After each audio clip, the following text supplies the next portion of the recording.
Assalamualaikum warahmatullahi wabarakatuh. Oke, balik lagi sama gua. Di video kali ini kita bakalan bahas yang lagi panas-panasnya, yaitu terkait invasi Amerika Serikat ke Iran.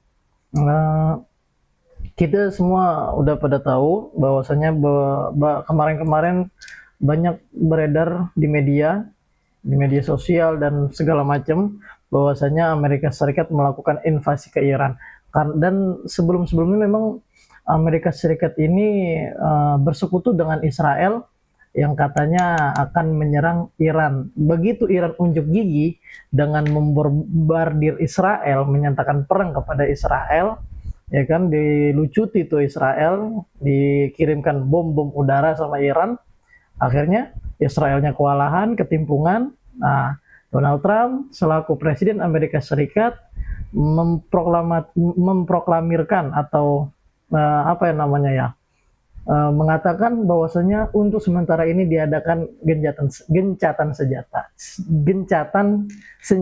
ya, seperti itu. Jadi nantang-nantangin Iran. Begitu Iran unjuk gigi ke Israel ya, bukan ke Amerika Serikatnya, ke Israel, Israelnya ketimpungan, ya kan, dan Amerika Serikat membacking, ya kan, membackup melalui Presiden Amerika Serikat yang Donald Trump, mengatakan bahwasanya untuk saat ini, untuk meredakan konflik antara Iran dan Israel, diadakan gencatan senjata. Dan itu udah beberapa bulan yang lalu, ya kan, bahkan bisa dikatakan itu akhir 2025. Dan di awal 2026 ini, di bulan Januari ini, terjadi kembali konflik antara Amerika Serikat dengan Iran, ya. Bermula itu dengan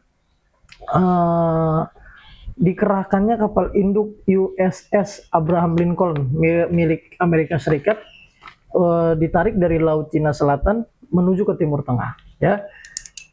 Jadi invasi ini itu bermula dari ditariknya kapal induk USS Abraham Lincoln milik Amerika Serikat yang tadinya berpangkalan di Laut Cina Selatan, itu dikerahkan berlayar menuju Timur Tengah. Jadi pada Minggu 18 Januari 2026, Pentagon telah memerintahkan kapal induk USS Abraham Lincoln untuk dikerahkan kembali ke Timur Tengah seiring meningkatnya ketegangan dengan Iran. Nah, kapal induk tersebut bersama 3 kapal perusak berpeluru kendali dilaporkan telah ditarik dari Laut Cina Selatan dan kini berlayar menuju Laut Arab. Dengan perkiraan waktu tiba sekitar 1 minggu, USS Abraham Lincoln dapat membawa hingga 9 skuadron atau 90 pesawat, termasuk model helikopter. Kapal ini mampu menampung 5.880 orang, terdiri dari 3.200 awak kapal dan 2.480 kru udara. Dan pengerahan ini diduga sebagai gerakan Amerika Serikat melakukan invasi ke Iran. Jadi kapal ini nih, kapal induk USS Abraham Lincoln ini tadinya berpangkalan di Laut Cina Selatan dan kini diarahkan menuju ke Lautan Arab, ya, Laut Arab atau Timur Tengah. Diduga itu bentuk invasi Amerika Serikat kepada Iran, ya, yang mana kapal ini itu dapat mengangkut yang namanya itu 90 pesawat termasuk model helikopter, ya kan. Nah, dan melihat hal ini, konflik antara Amerika Serikat dengan Iran ini, itu negara-negara lain pun akhirnya ikut terpicu, ya kan, ada ikut campurnya, ya kan, seperti Rusia yang mendukung Iran, ya. Rusia mendukung Iran dalam artian Iran gak usah takut, Rusia di belakang kami, Rusia di belakang kalian. Nah, isu dugaan pendaratan 5 pesawat kargo militer Rusia di Iran dalam waktu singkat memicu perhatian besar di tengah eskalasi ketegangan dengan Amerika Serikat. Pesawat jenis IL-76TD yang masing-masing mampu membawa hingga 50 ton perlengkapan disebut mengangkat total sekitar 250 ton material atau amunisi militer. Spekulasi yang berkembang menyebut muatan tersebut bukan tank atau perlengkapan darat, melainkan sistem pertahanan udara dan komponen rudal, termasuk kemungkinan sistem S-400 yang dikenal mampu mencegat rudal balistik Amerika. Analisa sejumlah pengamat geopolitik menyebutkan bahwa konflik yang diantisipasi bukanlah perang darat, melainkan perang udara dan rudal. Kehadiran sistem pertahanan canggih seperti S-400 dianggap sebagai langkah strategis untuk memperkuat kemampuan Iran menghadapi ancaman serangan udara.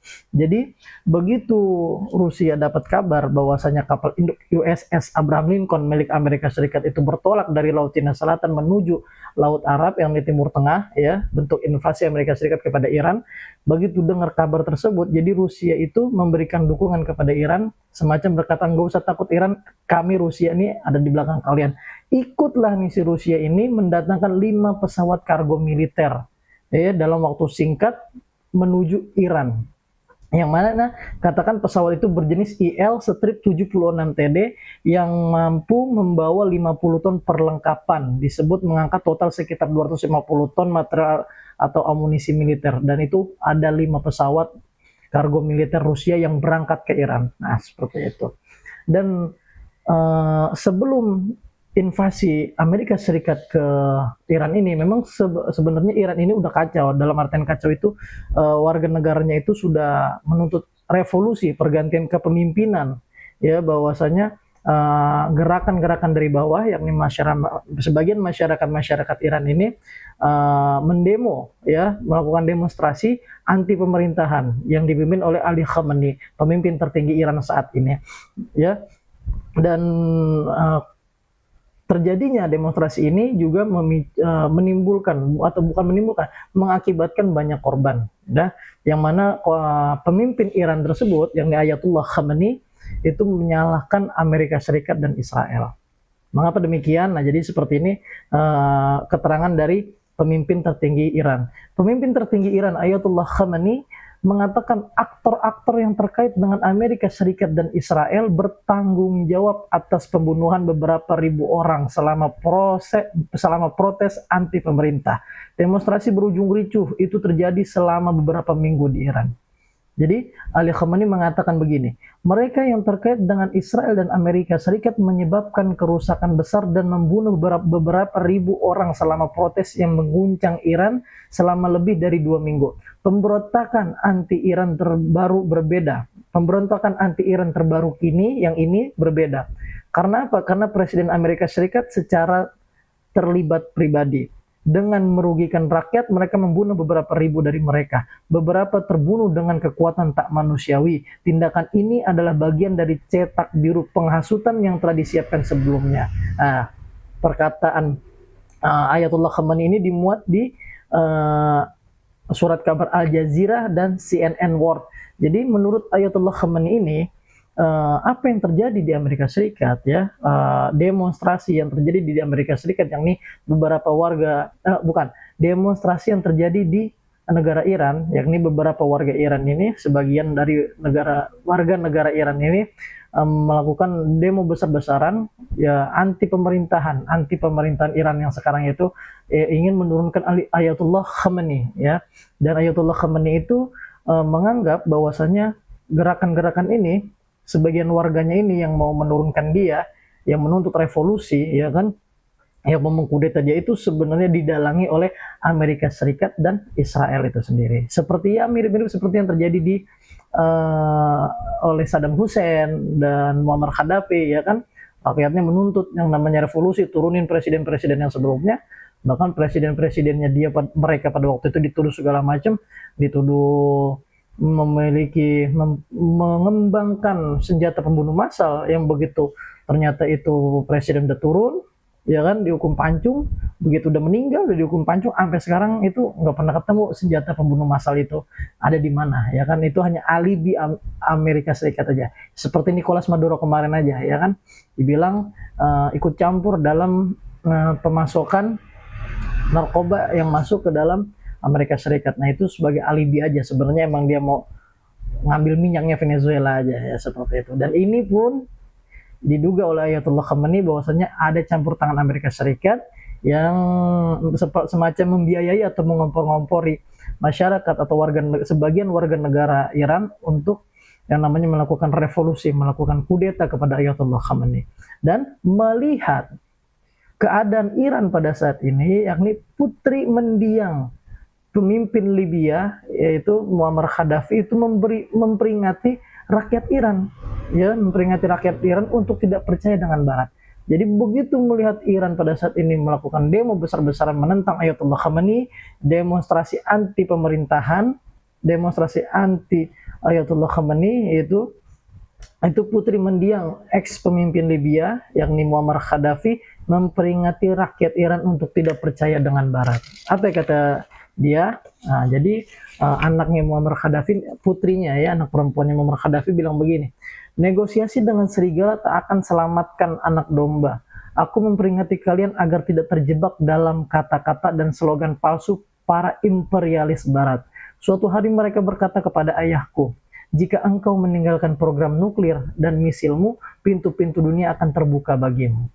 Ayahku dengan niat baik dan kepercayaan pada dialog memilih jalan konsesi. Namun pada akhirnya kita melihat bagaimana bom-bom NATO mengubah tanah kami menjadi puing-puing. Libya tenggelam dalam darah dan rakyatnya terjebak dalam kemiskinan, pengasingan, dan kehancuran. Memberi konsesi kepada musuh hanya akan membawa kehancuran, perpecahan, dan penderitaan. Bernegosiasi dengan serigala tidak akan menyelamatkan domba. Itu tidak akan membawa perdamaian yang langgeng, melainkan hanya menetapkan tanggal untuk santapan berikutnya. Itu ujar Aisyah Gaddafi, putri mantan pemimpin Libya, yakni anak perempuannya Muammar Gaddafi. Ya, jadi semacam dijanji-janjiin kalau lu ninggalin proyek nuklir lo, proyek misil lo, ya pintu-pintu dunia akan terbuka buat lo begitu. Cuman ya dibohong-bohongin ternyata kan. Dikira kalau kita bernegosiasi dengan Barat ya kita bakal enak-enak aja, ternyata enggak. Negosiasi dengan serigala tidak akan menyelamatkan domba. Malah kata Aisyah Gaddafi ini, dia mengatakan hanya menetapkan tanggal untuk santapan berikutnya. Jadi semacam menunggu gantian aja, menunggu antrian. Kalau kemarin udah Irak ya, Saddam Hussein, terus Libya Muammar Gaddafi, ya terus Nicolas Maduro Venezuela, dan ya negara-negara lain berikutnya ya bisa jadi Greenland, ya Greenland yang di Denmark juga kan lagi diributin tuh. Nah, dan itu pendapat daripada putri ya, dari Muammar Gaddafi terkait apa yang terjadi di Iran sekarang. Dan tokoh dalam negeri kita yakni negara Republik Indonesia ini itu berpendapat melihat apa yang terjadi di kondisi sekarang ini, geopolitik yang terjadi di saat ini, yaitu salah satu tokoh di negara kita itu mengatakan bahwasanya apa yang terjadi, geopolitik yang telah terjadi di dunia saat ini itu memicu perang dunia 3. Mengapa memicu perang dunia 3? Karena emang kalau kita lihat nih, Donald Trump ini, yaitu Presiden Amerika Serikat, itu emang benar-benar apa ya namanya ya, benar-benar kayak ngajak perang banget. Pertama dia kemarin udah bukan memenjarakan ya, mengkudeta Nicolas Maduro ya kan, selaku presiden Venezuela, dan kudeta itu yang saya tahu itu dari luar, dari dalam ya kan, rakyatnya yang menuntut revolusi ya kan, menggulingkan pemimpinnya, ini malah dari luar, dari negara orang lain ya kan, diculik. Terus juga setelah itu dia konflik dengan Rusia ya kan, dengan kapal tankernya Rusia yang ditahan oleh Amerika Serikat, dan juga dia konflik dengan Kuba, dengan Meksiko, dan dia konflik juga dengan Denmark, ya rebutan Greenland ini ya kan. Bahkan yang terbaru dia mengatakan, menuduh ya, membuat alibi bahwasanya di Greenland itu menjadi tempat pembuatan senjata pembunuh massal ya kan, yang enggak ngotak banget dan enggak masuk logika banget itu. Ada senjata pembunuh massal di situ, dan dia bilang kita harus selamatkan Greenland, jangan sampai Rusia duluan. Nah itu kan rebutan ya mereka. Jadi yang tadi saya bilang, melihat geopolitik yang terjadi di dunia saat ini, yakni Presiden RI ke-6 Bapak Susilo Bambang Yudhoyono atau yang kita kenal dengan Bapak SBY itu cemas akan perang dunia 3 terjadi dan meminta PBB segera bertindak. Jadi beliau menulis di akun media sosialnya beliau, entah Twitter, entah tweets, entah apa, itu intinya kurang lebih begini kata beliau. 3 tahun ini saya mengikuti perkembangan dunia, terlebih dinamika global bulan-bulan terakhir ini. Sebagai seseorang yang puluhan tahun memperhatikan dan mendalami geopolitik, perdamaian dan keamanan internasional, serta sejarah peperangan dari abad ke abad, terus terang saya khawatir. Cemas dan khawatir kalau sesuatu yang buruk akan terjadi. Cemas kalau dunia mengalami prahara besar, apalagi kalau prahara besar itu adalah Perang Dunia Ketiga. Sangat mungkin Perang Dunia Ketiga terjadi. Meskipun saya tetap percaya hal yang sangat mengerikan ini bisa dicegah, tapi hari demi hari, ruang dan waktu untuk mencegahnya menjadi sempit. Situasi dunia menjelang Perang Dunia Kedua, yakni di periode 1939 sampai 1945, memiliki banyak kesamaan dengan situasi saat ini. Misalnya, munculnya pemimpin-pemimpin kuat yang haus perang, terbentuknya persekutuan negara yang saling berhadapan, pembangunan kekuatan militer besar-besaran termasuk penyiapan ekonomi dan mesin perangnya, serta geopolitik yang benar-benar panas. Sejarah juga mencatat bahwa meskipun sudah ada tanda-tanda nyata bakal terjadinya perang besar, tetapi sepertinya kesadaran, kepedulian, dan langkah nyata untuk mencegah peperangan itu tidak terjadi. Mengapa? Mungkin bangsa-bangsa sedunia tidak peduli atau tidak berdaya atau mungkin tidak mampu untuk mencegahnya. Secara pribadi saya berdoa kepada Tuhan, semoga mimpi buruk terjadinya perang dunia disertai penggunaan senjata nuklir itu tidak terjadi.